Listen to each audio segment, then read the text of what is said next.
ಪರಲೋಕದವುಗಳ ಕಡೆಗೆ ನೋಡುವಂತೆ ನಿಮ್ಮ ಆತ್ಮವನ್ನು ವಾಕ್ಯದಲ್ಲಿ ಬಲಪಡಿಸುವ ಅನುದಿನದ ಧ್ಯಾನ. ಇಂದಿನ ಧ್ಯಾನದ ಶೀರ್ಷಿಕೆ ಹನೋಕನು ದೇವರಿಗೆ ಮೆಚ್ಚುಗೆಯಾಗಿ ನಡೆದುಕೊಂಡನು. ಈ ದಿನದ ಸತ್ಯವೇದದ ವಾಕ್ಯ: ಹನೋಕನು ದೇವರೊಂದಿಗೆ ಅನ್ಯೋನ್ಯವಾಗಿ ನಡೆದುಕೊಳ್ಳುತ್ತಾ ಇರುವಾಗ ದೇವರು ಅವನನ್ನು ಕರೆದುಕೊಂಡದ್ದರಿಂದ ಕಾಣದೆ ಹೋದನು. ಆದಿಕಾಂಡ 5ನೇ ಅಧ್ಯಾಯ 24ನೇ ವಚನ.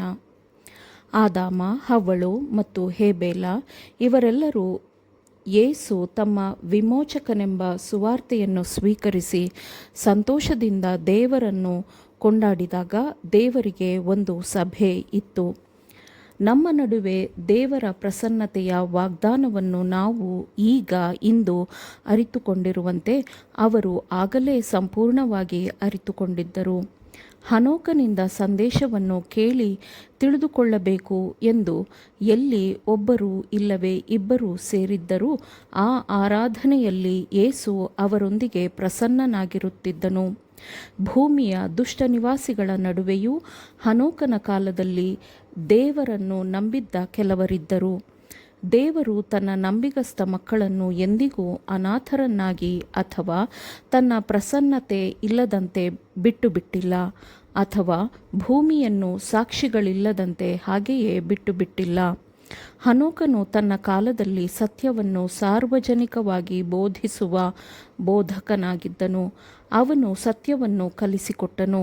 ಸತ್ಯದೊಂದಿಗೆ ಆತನು ಜೀವಿಸಿದನು ಮತ್ತು ದೇವರೊಂದಿಗೆ ನಡೆದ ಈ ಬೋಧಕನ ಗುಣಸ್ವಭಾವವು ಎಲ್ಲ ರೀತಿಯಲ್ಲೂ ಸೇವೆಯ ಪವಿತ್ರತೆ ಮತ್ತು ಉತ್ಕೃಷ್ಟತೆಯೊಂದಿಗೆ ಸಂಪೂರ್ಣವಾಗಿ ಹೊಂದಿಕೆಯಾಗಿತ್ತು.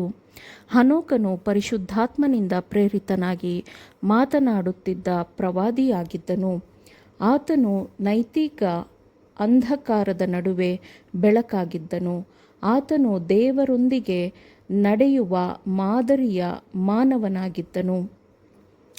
ಯಾವ ಆಜ್ಞೆಗಳಿಗೆ ಸೈತಾನನು ಅವಿಧೇಯನಾಗಿದ್ದನೋ, ಯಾವ ಆಜ್ಞೆಗಳನ್ನು ಆದಾಮನು ಮೀರಿದ್ದನೋ, ಯಾವ ಆಜ್ಞೆಗಳಿಗೆ ಹೇಬೇಲನು ವಿಧೇಯನಾಗಿದ್ದನೋ, ಆ ವಿಧೇಯತೆಯಿಂದಲೇ ಕೊಲ್ಲಲ್ಪಟ್ಟನೋ, ಆ ಆಜ್ಞೆಗಳಿಗೆ ಹನೋಕನು ವಿಧೇಯನಾಗಿದ್ದನು.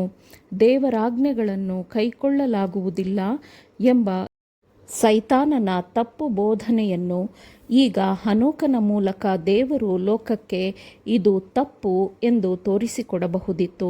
ಮನುಷ್ಯನು ಪಾಪ ಮಾಡಿದ್ದರೂ ಸಹ ಅವನು ಹೇಗೆ ದೇವರ ಮನಸ್ಸು ಮತ್ತು ಆತ್ಮವನ್ನು ಹೊಂದಿಕೊಂಡು ಕ್ರಿಸ್ತನಿಗೆ ಸಂಕೇತವಾದ ಪ್ರತಿನಿಧಿಯಾಗಿ ತನ್ನನ್ನು ತಾನು ದೇವರ ಸಂಪರ್ಕದಲ್ಲಿ ಇರಿಸಿಕೊಳ್ಳಬಹುದು ಎಂಬುದನ್ನು ದೇವರು ಲೋಕಕ್ಕೆ ಹನೋಕನ ಮೂಲಕ ತೋರಿಸಿಕೊಡುವಂತಾಯಿತು.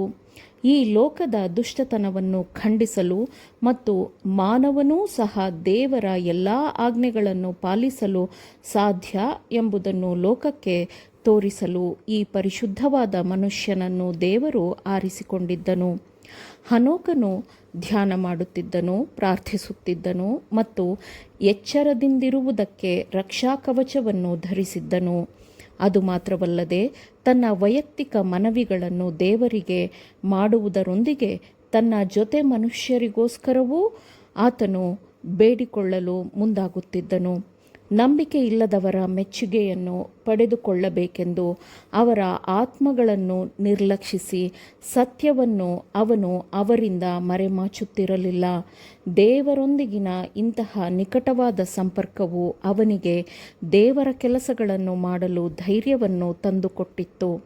ಹನೋಕನು ದೇವರೊಂದಿಗೆ ನಡೆದನು ಮತ್ತು ದೇವರಿಗೆ ಮೆಚ್ಚುಗೆಯಾದವನಾಗಿದ್ದನೆಂದು ಸಾಕ್ಷಿ ಉಂಟು ಎಂದು ವಾಕ್ಯವು ಹೇಳುತ್ತದೆ.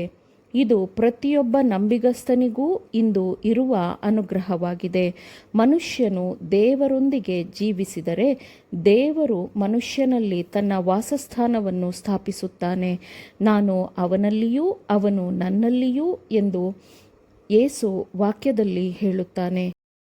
ದೇವರೊಂದಿಗೆ ನಡೆದು ತಮ್ಮ ನಡತೆಗಳಿಂದ ದೇವರನ್ನು ಮೆಚ್ಚಿಸಿ ಸಾಕ್ಷಿ ಹೊಂದುವುದು ಕೇವಲ ಹನೋಕ, ಎಲಿಯ, ಭಕ್ತಿಯಿಂದಿದ್ದ ಪಿತೃಗಳು, ಪ್ರವಾದಿಗಳು, ಅಪೋಸ್ತಲರು ಮತ್ತು ನಂಬಿಕೆಯಿಂದ ಮರಣ ಹೊಂದಿದವರಿಗೆ ಮಾತ್ರವೇ ಸೀಮಿತವಾಗಿರದೆ ಇದು ಎಲ್ಲರ ಅನುಭವವಾಗಿರಬೇಕು. ಯೇಸುವನ್ನು ಹೃದಯದಲ್ಲಿ ಪ್ರತಿಷ್ಠಾಪಿಸಿಕೊಳ್ಳಬೇಕು.